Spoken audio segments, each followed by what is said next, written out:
Sorry? It's like always difficult for us. No, just be loud. Shengis. Oh, okay. Shengis, okay. I just didn't hear you. Hi. Hello. What's your name? Ariana. Ariana, right. You were in the debate last night. Yeah. Sorry, I'm terrible with faces. I'm good with names, but I'm terrible with faces. So ultimately, I remember people's names, but I can't recognize them. Your name is, wait, it's Nur Sultan? Yeah. I have you on my Facebook. Sorry? I have you on my Facebook. We're friends in Facebook. Are we? Okay, I don't know. I have this positive prejudice about people with whom I have a sufficient number of friends in common, then they're kind of okay with that person. Okay. Yeah, but I never add total strangers. Okay, shall we wait, say 1 more minute for all three, and then we can start. So you're all from Azerbaijan, basically? Yeah. Yes. Okay, and Mariana, you're? Clemson. Clemson, yeah. Okay, Lindsay's? Yes. Person?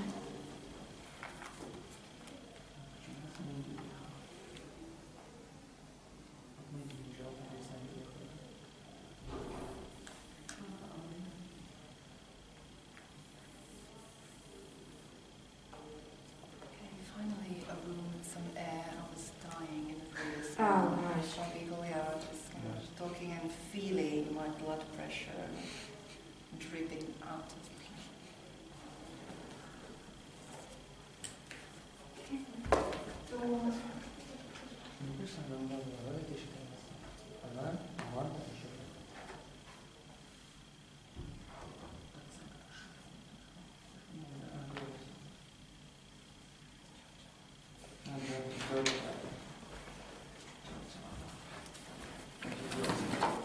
Okay, fantastic. So let's start from the beginning, oddly enough.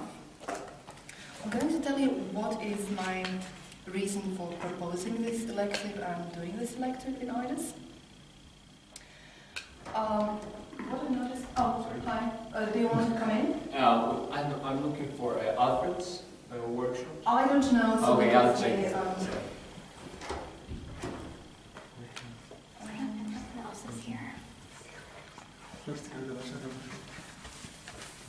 Okay, so let's start once again.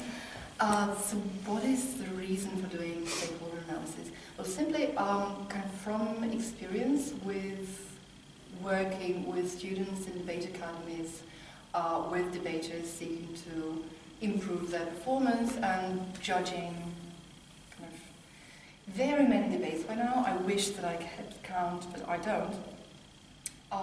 What I realized is two things. One, in a fair number of debates that end up going horribly wrong, go horribly wrong because we don't know who we are talking about in the debate. So you have 4 teams speaking about 4 different groups of people, treating them all as one, or even worse, not realizing that there is more than one group of people to talk about. So basically, all of these kind of really bad debates that you sometimes see, what they have in common is that there is no stakeholder analysis taking place, or rather it didn't take place during prep time. Another reason is that I believe that the way that we are approaching motion analysis now as something that we are kind of all about and that we all recognize is very important, and those 15 minutes are pretty much all you have to prepare your case, and they're crucial, that stakeholders are something that we normally kind of just gloss over, right? And for that reason, I'd like to spend some more time talking about that, but not talking, but actually benefiting from your input. So this will be more of a chat and exercises than me just explaining you how to do things, because obviously there is more than one way how to do things. But first, let me ask you, when we look at topics that we get in debates, what are debates about? Name one. About values. About values. Policies. policies, international relations, economics, international relations, economics, society, moral foundations, science. I just had a very scathing criticism of that in the other room. Yeah? Ethics. Individuals. State. Ideology. The people. It all comes down to people. Exactly. They're about people. So debates about the environment are usually not about the environment because none of us here are environmental scientists. Debates that are about passing laws are not about the legal science because none of us here are lawyers, or at least most of us aren't, and hopefully not many will be. I didn't say that out loud. Debates about economics are also not about economics because then economists would have an upper hand in debating them. Ultimately, all of these things are about people and their effect on people's lives. So wouldn't it then be only logical that we spend most time in creating our arguments and in defining the setup for the debate, thinking about people, thinking about as many people as possible, and thinking about people in as many ways as possible, right? So here is one example that we had last summer at World Schools Debate Academy, here in Slovenia as well. It's a very long, kind of a long-winded wording of this motion, but it's quite simple. Let me just find it. Yeah, if you could write it down, and then we'll talk about it. Or rather, we'll try to go through stakeholder analysis of this motion and see what happens. Just go through the stakeholders and kind of reproduce this 15-minute process here. So the motion was, this House believes that parents should monitor the electronic communication of their children. Explanation, for example, by installing spyware requiring their children to give them their passwords or reading browser histories. Which is just an example, is not a necessary part of the motion. But this House believes that parents should monitor the electronic communications of their children.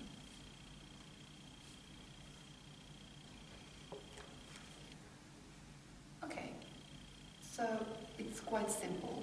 We don't need a model, we don't need a policy. It's all about what is the operative word in the motion? Believes that.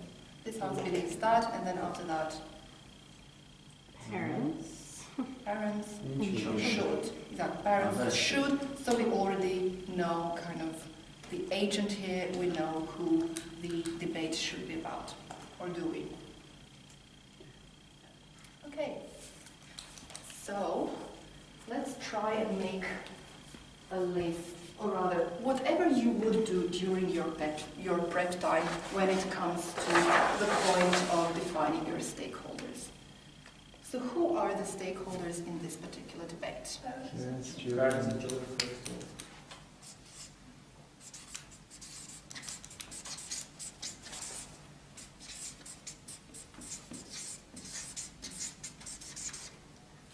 Okay. Maybe not nearly as important, but the people who are being communicated with. Yes, children or friends, like. Yeah. Okay.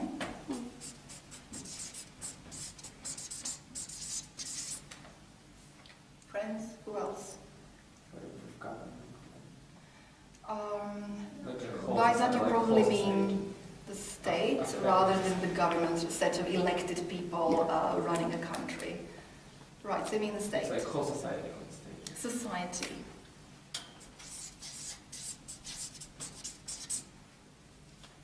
Is that it? Government. Again, governments are very rarely actual stakeholders in debates. When talking about international relations, like last night when talking about the state of Israel, then you can talk about their democratically elected government and what you want to happen to it in the short run or in the long run. But in social debates, usually we talk about the state as kind of this political entity regulating the society we live in, or society as such. Imaginary community of individuals living in the same area. The area of debate land. Okay, is that it?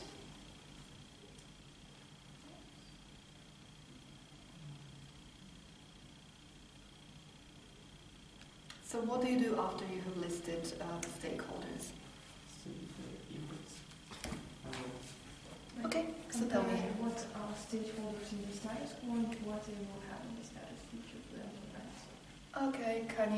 Okay, let me just repeat for the camera. So what the stakeholders are like in the status quo and how this policy or idea would affect them in the future. Is that what you said? Okay. Can you explain? It means, like, for instance, children in the status quo, for instance, they have freedom of communicating and doing, like, probably the problem is that they're doing whatever they want through electronic communication, and even if, like, children are not always can control and understand what is right and wrong for them, and therefore they can make better decisions. However, if we will implement this motion, they will be more controlled by parents, and therefore they can probably they won't do these bad things as well. They are doing it correctly. Okay, who are the children when you're talking about the children? Probably under 14 years old. Under 18, yeah. Okay, so Till the age of teenage. anyone between 0 and 18. Yes. Because after 18, Well, you're from like 14 to 18. Why? Okay, so we've got two different definitions of children. One is 0 to 18, another one is 14 to 18. What happens to everyone between 0 and 14? Well, I mean, from 0 to 14, because from 14 to 18, they're You kind of wouldn't include that then. Like high moment when you're like facing with issues like sex or not. Okay. In this case, I think that it should be included until 18 years old. Okay, so we haven't even started the debate, and we already don't know who this one word on the whiteboard is referring to. So what is the difference between children up to 14 and children between 14 and 18? For 14, they start to change, they start to grow, they start to experience the world around them. That is more or less the definition of children. Children are growing and experiencing the world. Sorry? They have different problems. Different problems. What different problems? Puberty. Sorry? Puberty and all of the accompanying.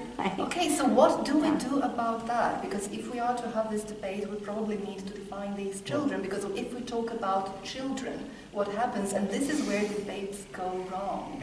Actually, in majority of the cases, especially in the non-collectivist society, from 14 to 18, children start to be segregated from the parents and start not to agree with their parents, and they start to be independent of their parents. Yeah. Okay, so does that mean that you would limit this to children between 14 and 18, or that you would leave this group out of the debate? And because of this problem, we should pay more attention to this sort of children, and decide whether everyone have the right to limit their Okay. Wouldn't the problem be just include all the children until 18 years? Okay, here is the problem, as you just said. So we're dealing with two distinct groups. One is 0 to 14, another one is 14 to 18. We've agreed that kids between 14 and 18 are kind of unpredictable and have different things going through their heads. What about 0 to 14? Are they a homogeneous group? Well, of course, no, but I mean, they are more inclined to agree with their parents because Tell that to my little sister. Okay, so we can't Yeah. agree here as well. So In this case, I just want to include all the children. you want to include all of them? And 18 years old. Because it really depends from individual to individual, and it also depends from parents. Okay. I think it's a lot easier to just include and say, well, I mean, if your 5-year-old isn't communicating electronically, then obviously this doesn't apply to them. But clearly there are, 12-year-olds who have Tumblrs who you might want to be monitoring who don't necessarily fit the standard. So it would probably be easier, at least on Gov, to just argue like any time that someone under the age of majority who might not have the same sort of reasoning skills, may not know when they're getting, there's the danger of, the kid doing something that's bad, but also, the possibility of a predator online doing something that's bad to someone, regardless of age. Where are we don't the predators? have that on there, but now we probably should. Oh, okay, so we have another group that we may want to deal with. Yeah. Yes, So. that's a good point. Yeah. In this case, I just want to, but we also like talk, continuing this point that children children starts to meet and to acquaint with this technology at 10 years or 12 years, and in this case we have some online attacks for them. Okay. So basically, what I'm saying is not that all children should not be included in this motion, but when we are talking about a huge group, we need to bear in mind that it isn't exactly a homogeneous group, and just the way of functioning of somebody who's between 0 and 7 is probably different from somebody who is 12, is probably different from somebody who is 16.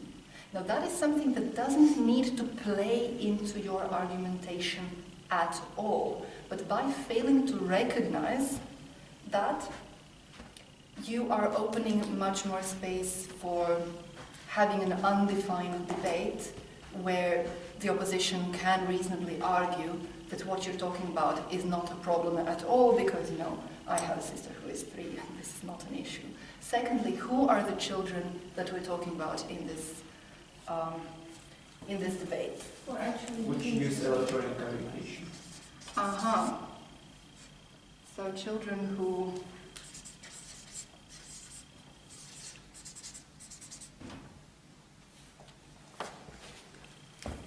It means that we should just clarify that in this motion we should take only children from 14 to 18. No, I didn't say that.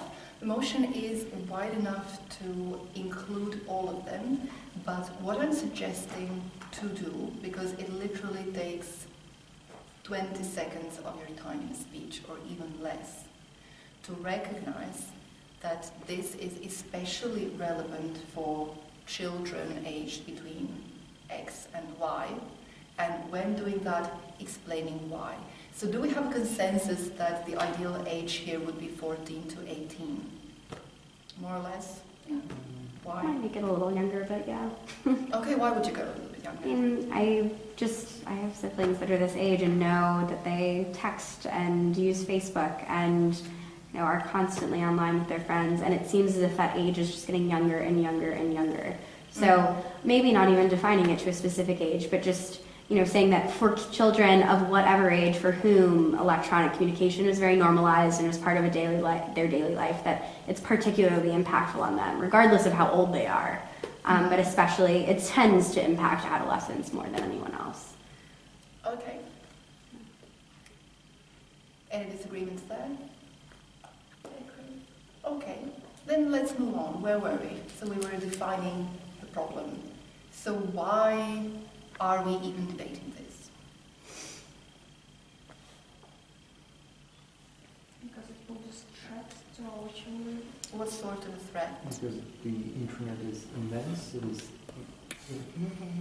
So they have like the access to any kind of information, to any kind of people, which they even don't know. And often the children are trapped into this model when they find out some people who are really predators. Predators, the horrible predators. Predators. Shall we talk about the predators? Do they Well, come in not only one only- shape, size? Well, maybe not only predators. but also about the information that is harmful for the children. Probably it's to some extent corrupting children because Yeah. like, if they didn't have this access to electronic resources, they wouldn't otherwise know about some bad things. Or they will know about it a little bit later, but they will be ready to analyze whether it's good or bad. Okay. I think really the fundamental question in the debate is what judgment do children have, and are they able to make judgments themselves, or do they need parents to supervise that judgment? Mm-hmm. Especially. Yeah. Shall we talk about those parents? They're the first stakeholder that you listed here. Do parents, kind of what shapes and sizes and colors do they come in? Maybe we should include not only the parents but also any person who, it's not necessarily should be biological parent, but for instance if the person has no parents but the person who is supervising this kid. Okay, that reasonably can be included in the definition saying the legal guardian of the child. But let's talk about parents. What sort of parents do we have? Well, Conservative. it depends on society. Liberal. Liberal in that case. Okay, does that depend on society? It depends on society from country to country, from state to state. But can you say that within one country all parents are X or Y? No, it also depends on parents, on their view of life. For instance, given the difference could be between the parents' views and children's views, because children are exposed to new world when their peers are also introduced to new ideas, and these new ideas are It spread depends. Okay, so we can talk about Exactly, but it's conservative Yes. versus more permissive parents. So, technological literacy. Some probably have very little idea of what the ins and outs of what their kids are doing versus others who are doing many of the same things, probably.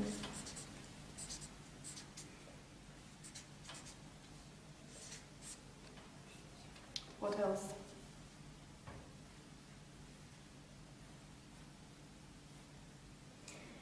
Namely, this motion is arguing that this stakeholder should be given extra power, Yes. right? Can we all agree on that? So parents are the subject here, children are objects of this motion. So what is the problem with arguing that agent X should be given more power? What is the question? Maybe we just Because- see all this problem. Yeah, because because there is a responsibility for nurture behavior and also for the future of the children. In this case, in some cases, we may violate the rights of free right of communication of children. In case in order to achieve their better future or their more stable psychology. Right, so basically all parents as a group are acting in the best interest of their children and want to protect them. Right, so that is something where this group is homogeneous and is defined by this trait. I Or would hope so. why? Would you hope so in this debate?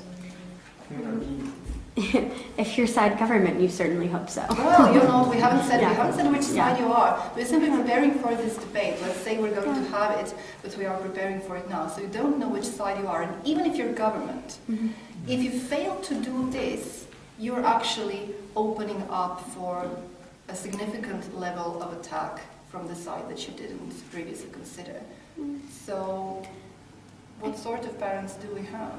Yeah, I think, I mean, considering it in a gov versus op manner, I think gov tries to argue that the vast majority of parents will act in the interest of children versus op probably will attempt to attack not that the vast majority of parents are going to act in their children's best interest, but this would be so harmful to certain demographics of children. So in that case, probably less to do with maybe the conservative versus permissive, but immediately for me, LGBT kids is the thing that comes to mind.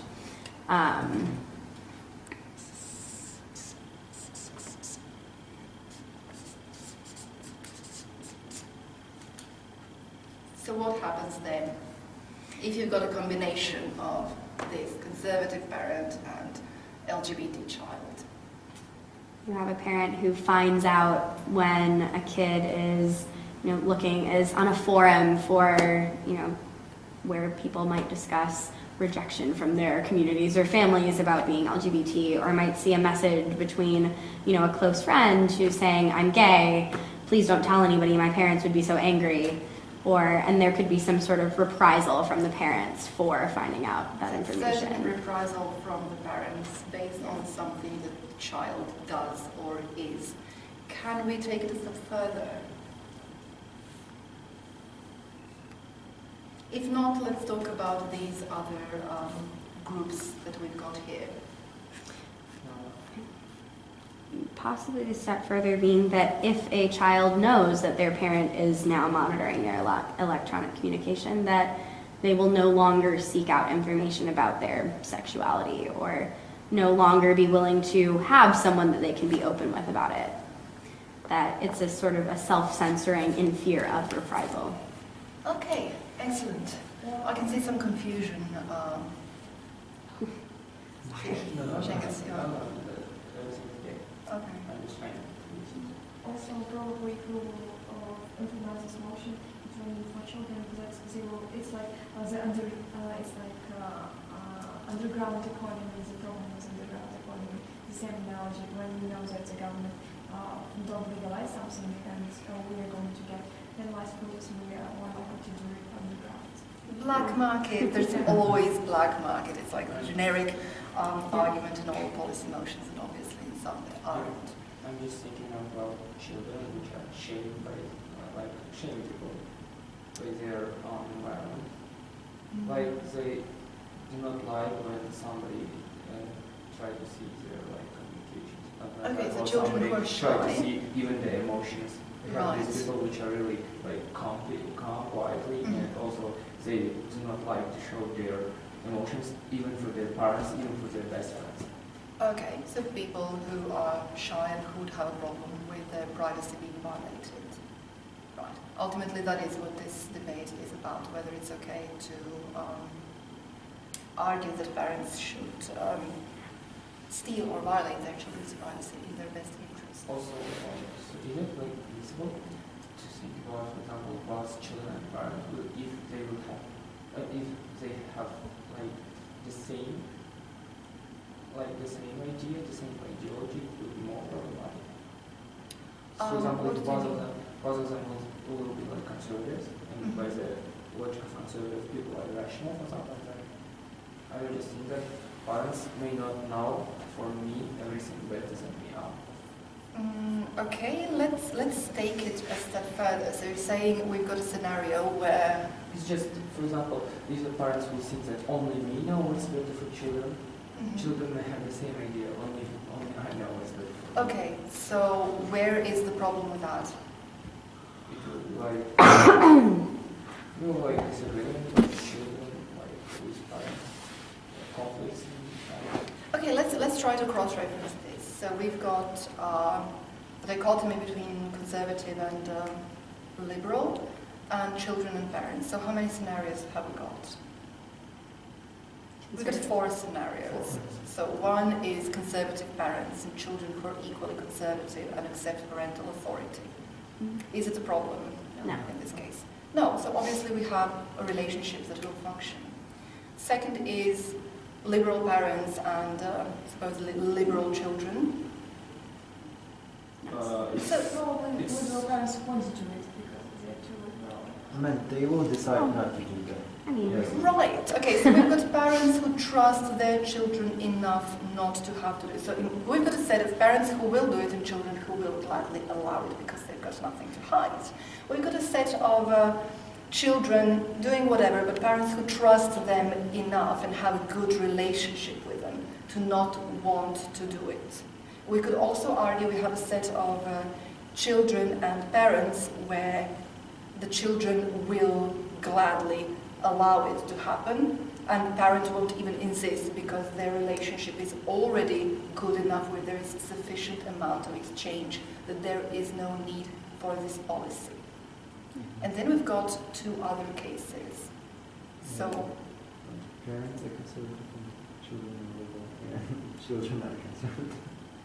Okay, so kind of conservative children and liberal parents, I don't really see kind of how that. No, actually, we could have that. We say the children are not conservative, but rather kind of going a step further. They're being radicalized. Yeah. So parents are liberal. So once again, we've got a case of a control, of a type of control that it is necessary for the child's benefit. So that is a case where the child does have something to hide, when they're, for example, engaging in illegal activities or visiting some sort of radical forums. Like, Is my child children are Nazi? being radicalized by ISIS right now is like the big... Which they absolutely Yeah. are, you know, kind of, is my child a fundy? Is my child a Nazi? Yeah. So that is one case, and another case that we've got is when the child doesn't have anything to hide, but the parent insists nevertheless. Right. Or rather, as with the case of LGBT children, what's the problem there? Conservative parents. And so what happens? Conservative parents will oppress their children. Right, so you've got a case where a child has a legitimate reason to hide something from their parents as the potential oppressor in this case. And say if you're on the opposition, all of these intersecting scenarios play for you. How?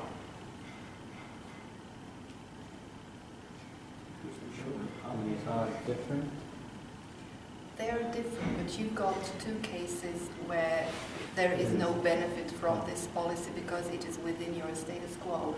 We've got parents and children whose relationship is good enough and close enough for them not to need this.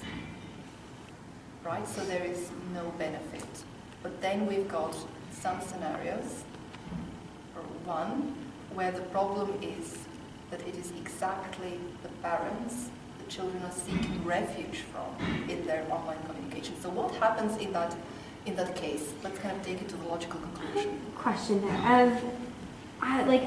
Do you as a judge find that convincing to say, well, this policy wouldn't actually harm these conservative, liberal families, but we don't need to do it because it's not necessary, even though there's no, it seems as if the negative impact seems... Absolutely not. That is not enough, so we need to see some concrete harm. So it won't be, it will have no use is not an argument. Yeah. Because then the question is, okay, but why shouldn't we do it nevertheless? So it's not an argument. I'm just saying that is something where you kind of, refute the government's supposed statement of need for that. Yeah. But if they are the team claiming that this is absolutely necessary for your stakeholders, so for your children, you're the one showing the difference between different groups of children and obviously focusing on the ones that you want to deal with. So here we do get the first type of actual harm, namely, what if by implementing this policy to a particular group of children and young adults that is by no means a small one, you're effectively taking away the one lifeline that they have. Right? So being oppressed by their super conservative parents, looking for a network of support online, and what you do is take it away from them and give more power into the hands of the oppressor that they were seeking to avoid. Can we take it a step further? Can it be worse than that?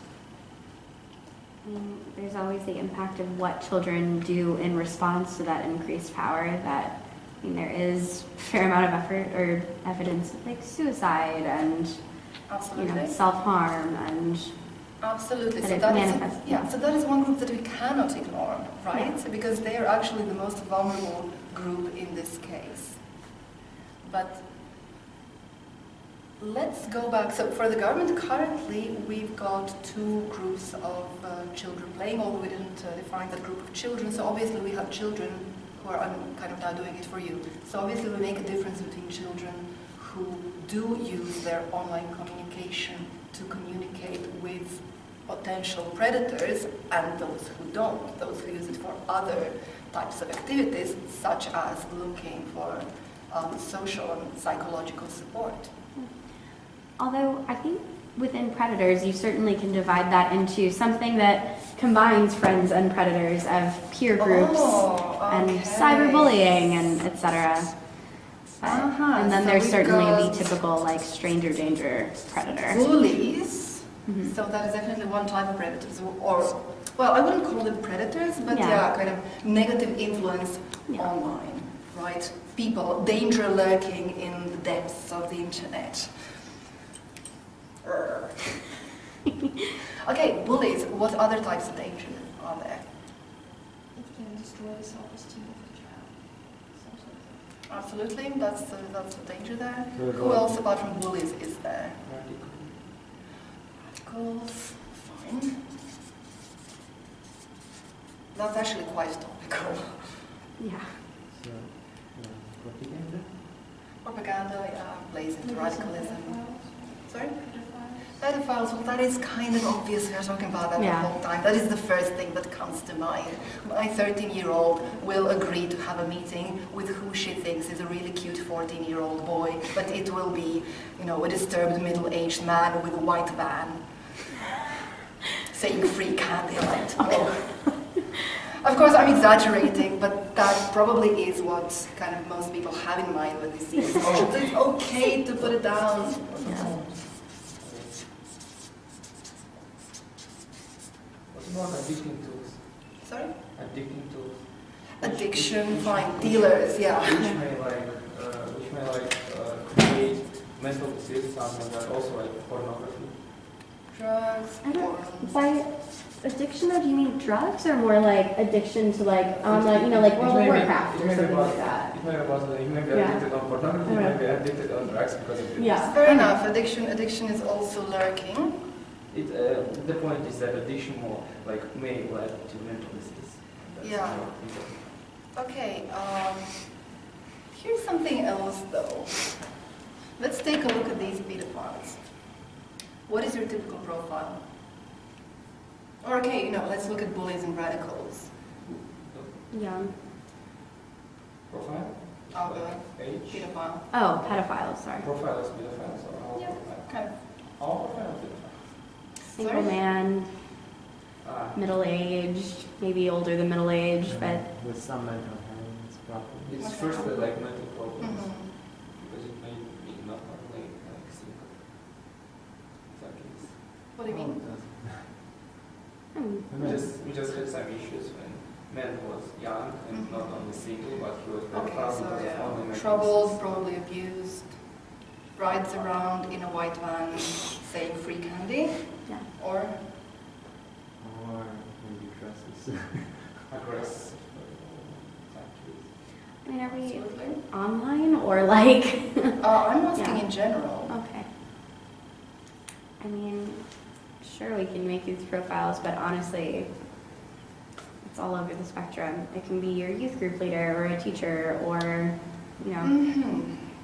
just as much as it can be some random scary person on a chat room. Okay, so I won't write it down because I have no more room here, but you're saying it can be your youth group leader or a teacher or a scary guy online. You're actually missing the most represented groups among child abusers. Parents. Yeah. Okay.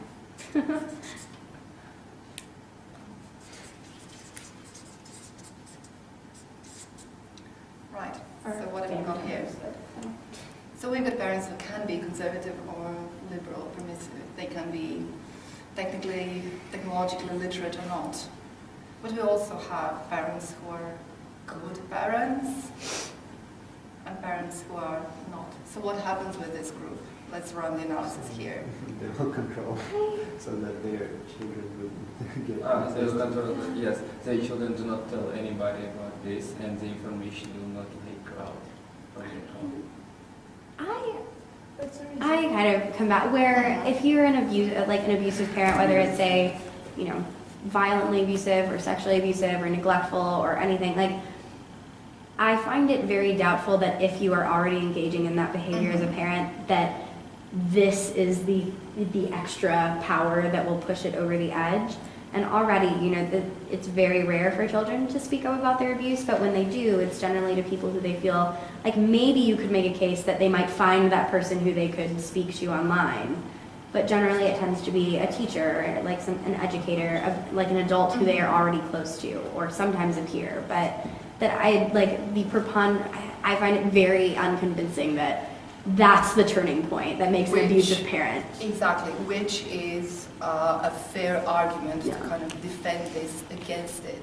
But what I am saying is that we started from parents as a kind of a homogeneous group that agrees on all things, that is all about their children's best interests, and they all behave in the same way.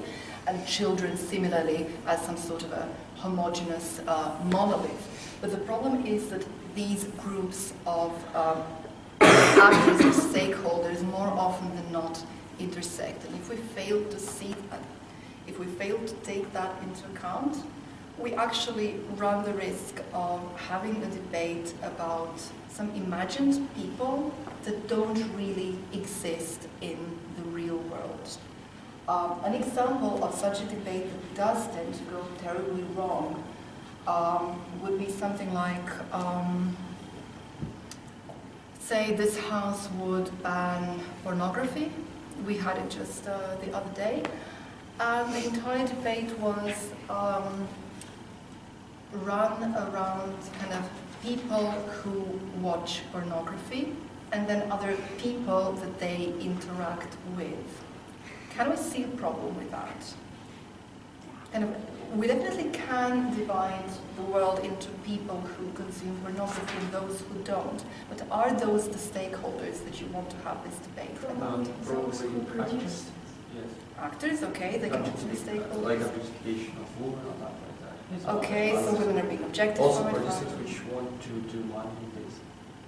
Even Fair if in some enough. cases more. Fair enough. I think there's a huge difference between somebody who's watching super feminist crunchy granola porn and with her best way to describe it, with their 3 fluid bonded partners versus a single man with already violent tendencies who watches a lot of scary dungeon objectification and violence towards women porn. Fine, so we've got two groups. One is emancipated women watching feminist porn. Yeah.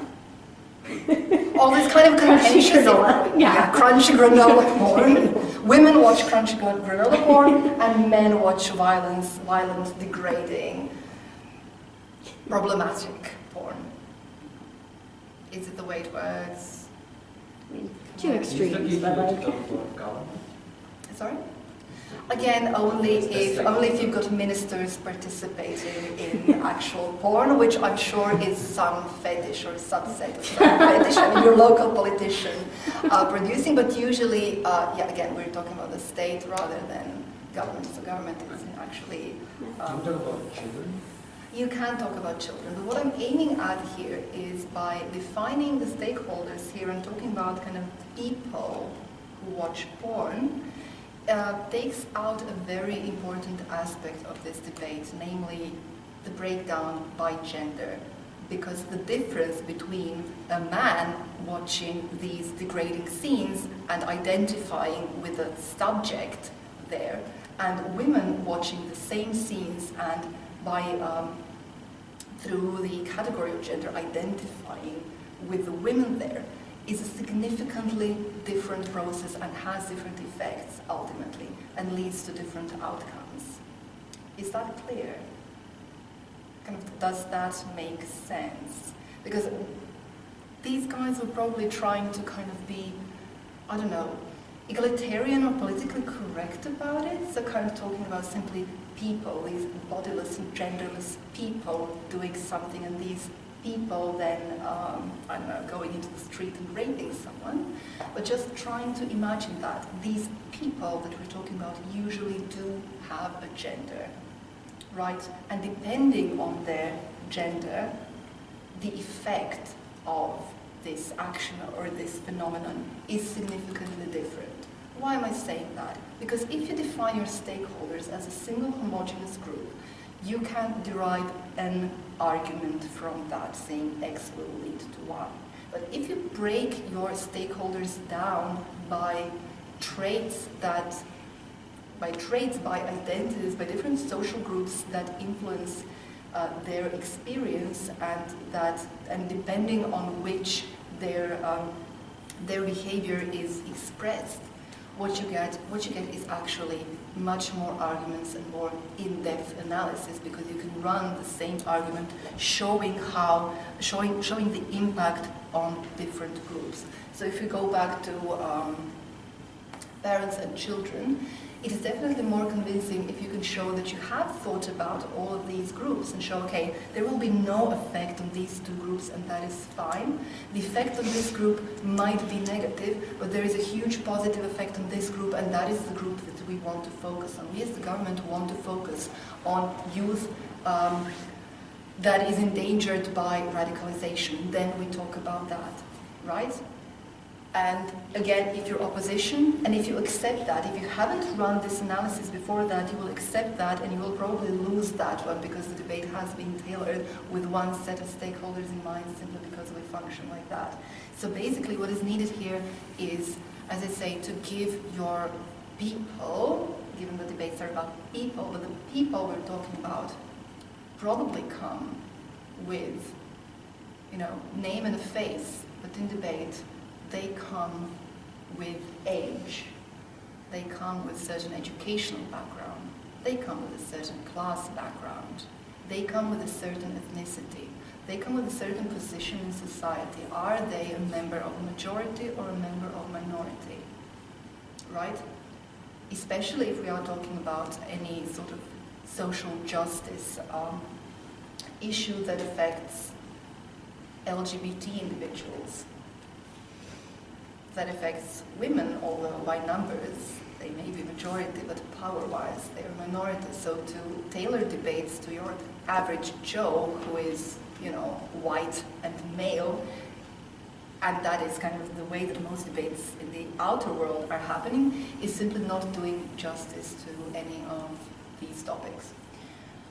Shall we try just briefly in the last couple of minutes that we've got, take a look at different kind of stakeholders in a very simple debate? Like we've got something like banning cosmetic surgery, or banning surgery that seeks to change racial appearance of an individual. They're kind of different motions, but basically they're kind of in the same direction. So what would you say? It's still where making a stakeholder analysis. Yeah, let's talk about the stakeholders. Individuals' rights, society. Individual, society, culture. I think that it's also depends on the race of nation, because for example in some countries we have oppressive relations. Like for example in Turkey we have oppression in terms of courts or something like that. Mm-hmm. In this case people only because of being afraid of it may change it, and in some cases it may be justified. Okay, so let's talk about then kind of changing racial appearance through cosmetic surgery. Exactly, so the obvious issue here is that it's not the same, is that some people are obviously more likely to do this. Any examples? Korea is a huge example. Korea, exactly. And in which direction does it go in Korea? Yeah, To look more white. Yes, it's more popular to become more Europeans, maybe. Exactly. Also another. So we're talking about always, or almost always, but kind of significantly, about people of color seeking to look more European. Okay, what else can we But talk there's about? also people? other issues like criminals who want to change their appearance. Right, although I would argue that in this debate that is kind of a side issue that is marginal. Yeah. basically it is an exception and it's not about changing racial appearance, and you should say, no, criminals shouldn't do anything, but they're criminals. So it's more of a James Bond scenario where the villain kind of changes their role. Also, we take like Afro people, like Okay, so yeah, which trying to change their like color of skin only because of stereotypes. Exactly. So power because relations. they didn't like their own race, because today a lot of people like think that Afro American is not so good. And because of these stereotypes, they're trying to do, in case of proposition, bad things. Okay, so can we agree that we can then separate society in this case into people who would do this and people who want to have this sort of surgeries and people who don't want to have this sort of surgeries? By people who don't think that, people who think that it is ultimately wrong. So You tell me, so how, yeah, describing the well, people who don't want to do and that, then are they a this- homogeneous group? And then these are actors, and these are those who will blame them. Because they do not want to do it, that's not homogeneous. Because Right. it might be one person who just doesn't need it, or it might Exactly. be some Asian person or African American person. who Okay, just- so we're Or it talking may about people who just- or it may don't just need not this, have money. and people, and the third, exactly. So, but are they in the group that doesn't want to do it? No, they're in the group that wants to do it. It may be But- like in both of groups, they do not want because they do not have money, or they want, but they don't have money. Okay, can we talk about that? Is that something that is relevant in that debate? That among the people who do see a benefit in this procedure, because, for example, poor people which do not have money but want to change their race, they always will hate their own race, they always will hate their own nation because they want to change but they do not have money. yeah, okay, so we can talk about the emotional impact. They will be stuck in self-hatred. Or what happens if you actually do allow one group to It's do kind it? of discriminating another group because the rich people are still alive, but poor people, they're not allowed to do it, so it's kind of Okay, discrimination. so what happens in the end? What does your society look like? Wealthy people look the way that majority culture does, and where people don't have access to looking like the majority culture. What do they look like? They look like the minority, which clearly, if people who are wealthy are wanting to transition to looking like the majority culture, are disadvantaged just Like now it's based on appearance. Now it will like determine your social status. For example, if you're in Korea you do not have big eyes, oh, it means that you're poor Korean. Exactly. So basically we can come to this absolutely huge harm by looking at it and not just running a debate. I'm actually mentioning that example because that was a screaming example of a debate that was run in terms of, people who want to do it and will do it, and people who won't do it because they don't want to, while ignoring that there may actually be a group that would have the same benefits from doing it but won't do so because of other reasons. So, and this is just something that appears in many debates, that for whatever reasons we tend to ignore the class aspect of the people we're talking about. And that is something incredibly important because almost in all social and social justice notions, class is something that probably plays the biggest role in everything, because all the other forms of discrimination are ultimately class-based or result in different class positions out there. So to ignore this means to be talking about a world that doesn't exist. Right? Are there any questions? Because we're kind of pretty much done. This is not at all relevant to debate, but when you said the predators and a white man with candy, is this so you guys are from Kazakhstan, is this a universal sort of cultural reference, or is this just an American thing that has now spread a little bit? I was using it as kind of an ironic Yeah, example that we I get know. from the I'm just media. legitimately curious of is this an American thing, or do other people also conceptualize predators I have no idea, pedophiles but in the same way? we do live in the same world where there is Reddit and where Yeah, there is that's Reddit. true. Kind of, there are Yeah. common memes and tropes, so Yeah. that is one of those universal tropes. Yeah. I don't know what's the case in Kazakhstan. Well, Is there a conversation for this? It's usually people who just have mental health problems, not necessarily associated with white face. And also those who are drunk, and plus they have mental health problems. which allows them to Right. Yeah. So in Kazakhstan, we tell children to stay away from drunk people because they will get molested by them. Yeah, in Kazakhstan it's like this, yes. We are aggressive Drunk people, drunk people. People or Oh, strangers. men. Yeah. It's, Men. it's more men. Yeah. But for example, in Russia, we have a lot of cases when like mothers try to rape the sons, Yeah. and that's really a lot today is happening in Russia. Mm. Yeah.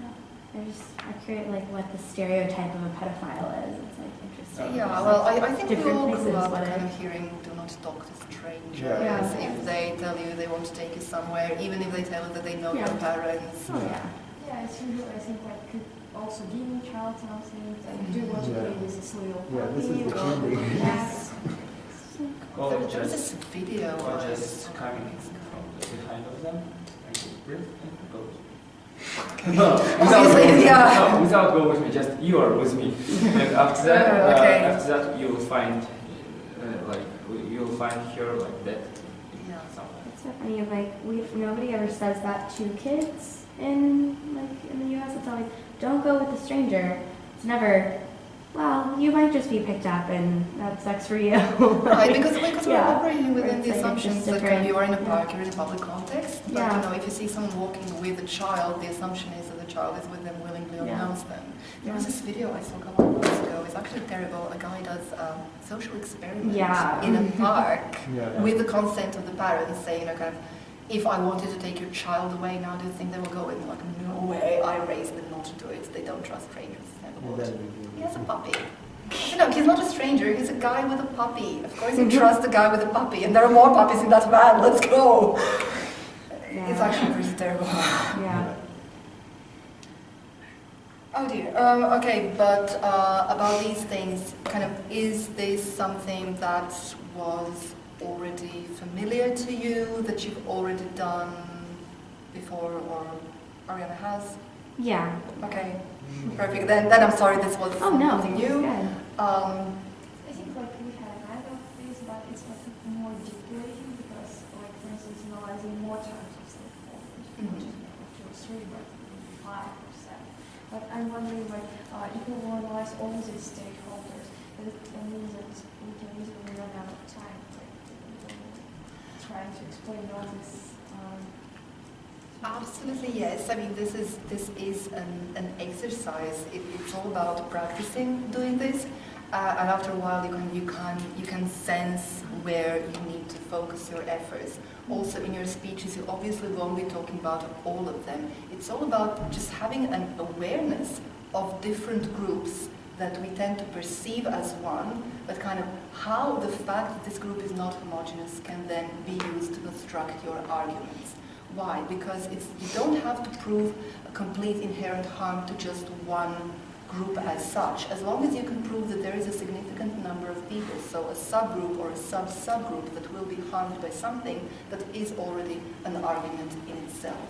So, you know, to say that online communication is something that is generally beneficial for children is an argument, but it's not a very strong argument, it's an argument that can be opposed. But if you manage to paint me a picture of, you know, a 15-year-old gay or trans boy who is living in a very conservative family that is totally homophobic, transphobic, and in general oppressive, who then is finding the only means of support or asking questions online, then suddenly we have huge tangible harm for this group of individuals. So not for the entire group, but the fact that there is one group that is tangibly harmed by this policy means that it's a harmful policy.